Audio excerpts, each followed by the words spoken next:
What killed Iran's President Ebrahim Raisi? The chopper crash, of course, but not everyone is convinced.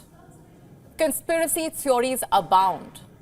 In fact, they emerged the second the news broke of the chopper disappearing. Was it Israel? Was it another foreign power? People on the internet and off it cannot stop asking. And can you really blame them? After all, the timing is such. The geopolitical situation in West Asia and outside is such. For over 72 hours, we paid no heed to these theories, knowing very well that conspiracy theories always shadow such historical events. They are like conjoined twins. Did two shooters kill John F. Kennedy? Did NASA fake the moon landing? Was Princess Diana's death not an accident? Was Indian scientist Homi J. Bhabha killed? The answer is we do not know, and we may never know. But what we do have tonight are extensive details of the final moments of the chopper crash that killed the Iranian president. Do they hint at foul play, or do they put to rest all speculation?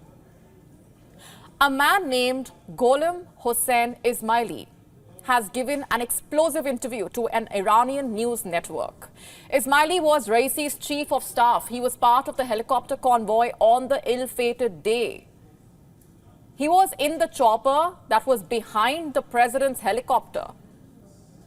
Ismaili says the weather that day was absolutely clear. There was no fog. It was only half an hour into the journey that they saw a small patch of clouds. He says, and I'm quoting, "In one small compacted area, there was a small patch of clouds above a cliff," quote unquote. Adding, quoting further, "It was there that the now martyred helicopter pilot, who was also the commander of the fleet, told the rest of the pilots to ascend above the clouds. We were third behind the president's helicopter. We rose above the clouds and advanced for approximately 30 seconds. Ismaili then described what he thought were an unusual series of events. One, while ascending, they did not feel any turbulence.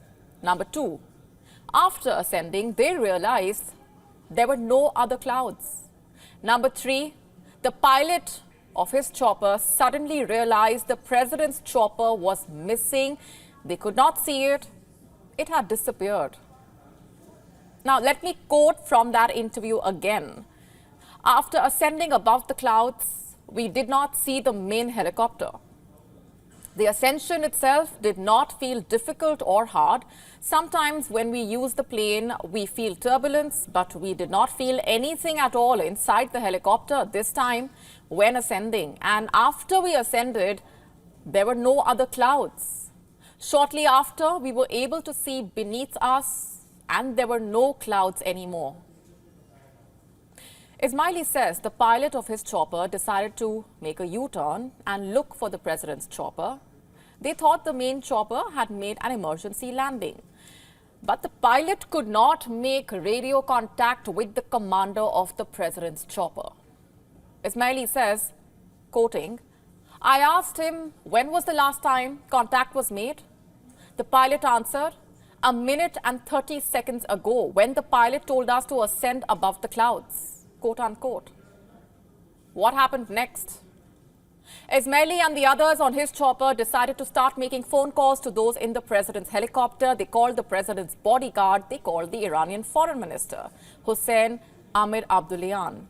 They also called the governor of East Azerbaijan, who was also on that ill-fated chopper, but they got no response. And finally, someone picked up the phone. Who was it? Let me read out from that interview. I'm quoting. "It was Ayatollah Hashim, the Friday Imam of Tabriz. He told us that he was not feeling well. He did not tell us anything special. I asked him what exactly had happened. He told us that he did not know what had happened. And when asked about his whereabouts, he said he did not know. He only described what he could see. described to us what he saw. For example, how he was surrounded by trees. I asked him about the condition of the others. The Ayatollah replied that he is alone and could not see anyone else, and he is alone, quote unquote. And those were the final moments leading to the crash and resulting in the deaths of the Iranian president, the Iranian foreign minister, and everyone else traveling with them. می‌بینین این تصاویر توسط پهپاد parçalarını şu anda haber ekranlarında görüyoruz. Şöyle beni görebiliyor musun? این خود بالگرده که سقوط کرده و الان اینجا تصاویرشو می‌بینید. And the interview invites more questions. How is it that 2 of the 3 choppers managed to ascend above the clouds, but the president's chopper disappeared? The president's chopper was being flown by the senior-most pilot. He was the one who had spotted the stray cloud. He instructed the other pilots what to do. Then how is it that the fleet's commander somehow could not navigate his own helicopter? Remember, Iran's state media first reported that the president's chopper had made a quote-unquote hard landing. The obscurity left enough scope for speculation, and speculation is exactly what followed. What took the Iranian authorities to find the missing chopper? Was there something they were covering up? Was it the state of Iran's decaying aerial fleet, or was it covering up an insider job? Or was there something else they had discovered at the crash site? You see, whenever there is a tragedy in Iran, the finger automatically points at its foe in the shadow war, Israel. The timing did not leave any scope for exception. Just weeks ago, Iran and Israel had their first direct conflict. On the 1st of April, Iran's consulate in Damascus was struck. 7 officers of the Islamic Revolutionary Guard Corps were killed. Among them were 2 senior commanders. Iran responded by launching a missile and drone attack on Israel on the 13th of April. On the 19th of April, drones were shot down over the Iranian city of Isfahan. Iran did not blame Israel. That did not stop the world from reading between the lines. Israeli drones have a history of hovering into Iran and attacking military facilities. In fact, Israel's spy unit Mossad has a history of carrying out operations within Iran and getting away with it. In the year 2020, Iran's nuclear scientist Mohsen Fakhrizadeh was killed while he was driving his car. Iran said Mossad had used a robotically operated machine gun which was mounted on a truck parked on the roadside and operated by a sniper who was sitting miles away.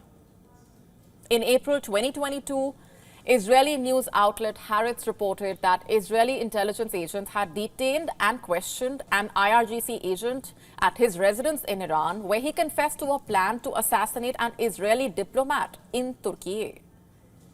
As recently as in June 2023, Mossad said that it carried out an operation in Iran and captured the suspected head of a hit squad that planned to kill Israelis in Cyprus.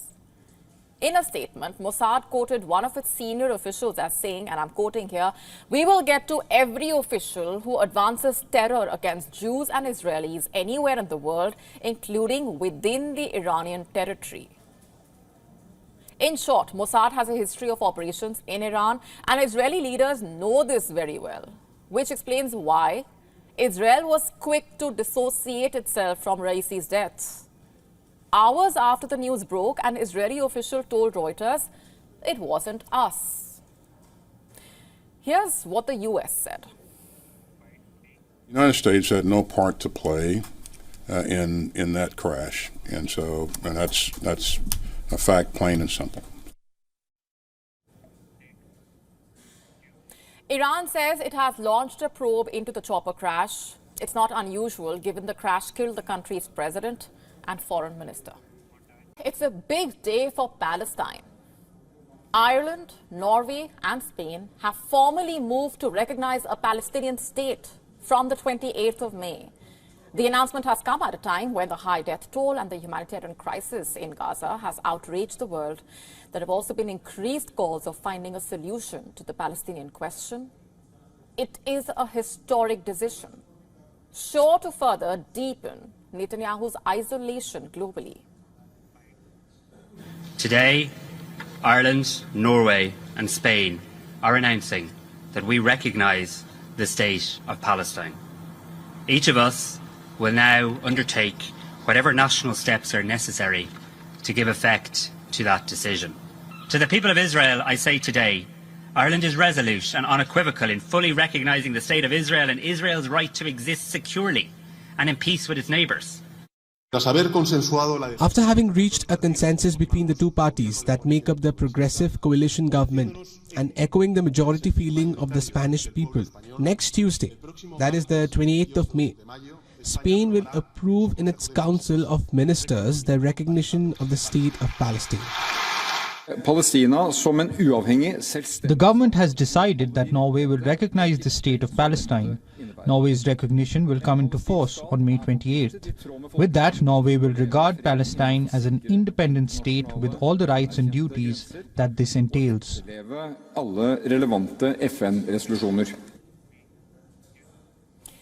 Palestinians have welcomed the announcements, seeing it as an affirmation of their decades-long quest for statehood in East Jerusalem, the West Bank and the Gaza Strip, all territories seized by Israel in 1967.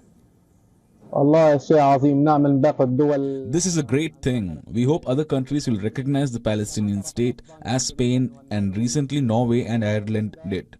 We have the right to live like other countries, to have a state and to live in freedom like other countries in the world.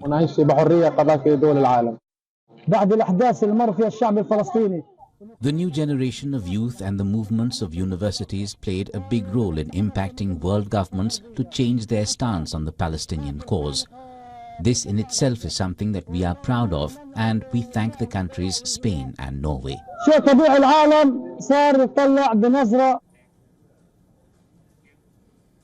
Spain and Ireland have said that their decision was not against Israel, nor was it in favor of Hamas. They say that their decision was in support of peace. But that did not stop Israel from responding with fury. Denouncing their decisions, Israel recalled its ambassadors to the three countries. You see, this was a second setback for Israel this week after the chief prosecutor of the International Criminal Court, ICC, said he would seek arrest warrants for Israeli Prime Minister and his Defense Minister, Yoav Gallant. Not just the ICC, by the way, the International Court of Justice is also considering charges of genocide, something that Israel has strenuously denied. On Wednesday, in fact, Israel not only recalled its ambassadors to Ireland, Spain and Norway, it also summoned their envoys, accusing the Europeans of, quote-unquote, rewarding Hamas for its October 7 attack on Israel. And in response to the announcements in Europe, Israel's far-right National Security Minister, Itamar Ben-Gvir, paid a provocative visit to the Al-Aqsa Mosque compound.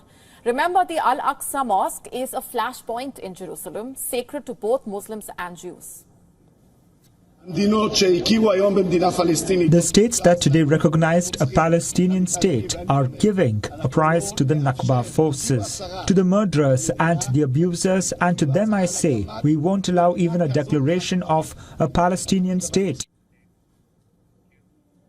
Netanyahu's government opposes Palestinian statehood. They say that the conflict can only be resolved through direct negotiations.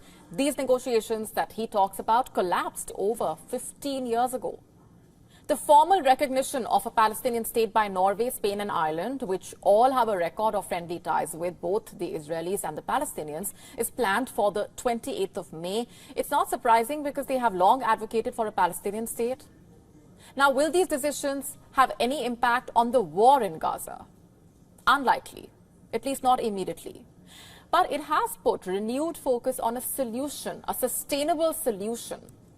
The international community seeing the creation of Palestinian state alongside Israel as the only practical and realistic way to resolve the conflict. In the past weeks, several European Union countries have indicated plans to recognize the Palestinian state. But where does the US, a close ally of Israel, stand on the matter? The US as well as the UK are among those countries that back the idea of an independent Palestinian state alongside Israel. They say it should come as a part of a negotiated settlement. It's called the two-state solution. It's still seen by many countries, including India, as the path to peace. But here's the challenge. The talks have been moribund for over a decade. Obstacles that have impeded the two-state solution include Jewish settlement in occupied land, quote-unquote, that the Palestinians seek for a state. It includes uncompromising positions on core issues including borders, the fate of Palestinian refugees, and the status of Jerusalem, the ancient city holy to both Muslims and Jews.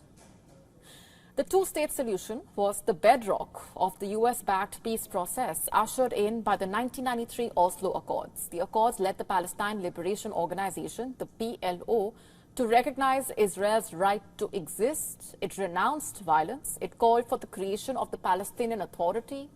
Palestinians had hoped that this would be a step towards an independent state with East Jerusalem as the capital. But the process was hit by rejection on both sides. And since then, the obstacles have grown with time. Politics further added to the complications. But what really is the way forward? How to put an end to Gazans' misfortunes? That's the question that needs immediate solution.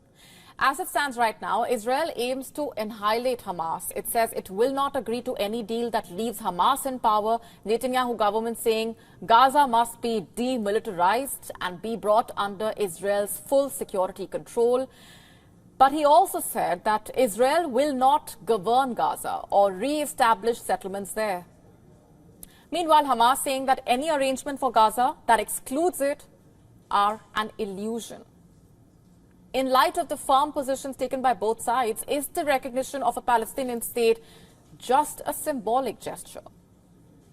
We don't think so. Ireland, Spain and Norway are major players in Europe after all. They hold significant sway in the European Union. Will their decisions set in motion for the EU to follow suit? And what about the G7? The writing might be on the wall. The momentum is building to recognize Palestine, to give it a legal status perhaps, and to find an urgent solution to end the misery of Gazans. Is the time now ripe for a final push towards a two-state solution, is the question. It's now time for Gravitas Recall. It's the 22nd of May, and on this day in 1960, the largest earthquake in recorded history struck southern Chile. It had a magnitude of 9.5. It was named after the city most affected by the quake, Valdivia. Estimates were the rupture zone stretched anywhere from 500 kilometers to almost 1,000 kilometers. The quake left at least 1,655 people dead, nearly 3,000 injured, and 2 million homeless. The economic damage totaled some $550 million. If we adjust it for inflation, as of 2020, it will be worth $4.8 billion. The earthquake was so strong that it triggered a massive tsunami racing across the Pacific. Waves wrecked coastal communities as far away as New Zealand, Japan, and the Philippines.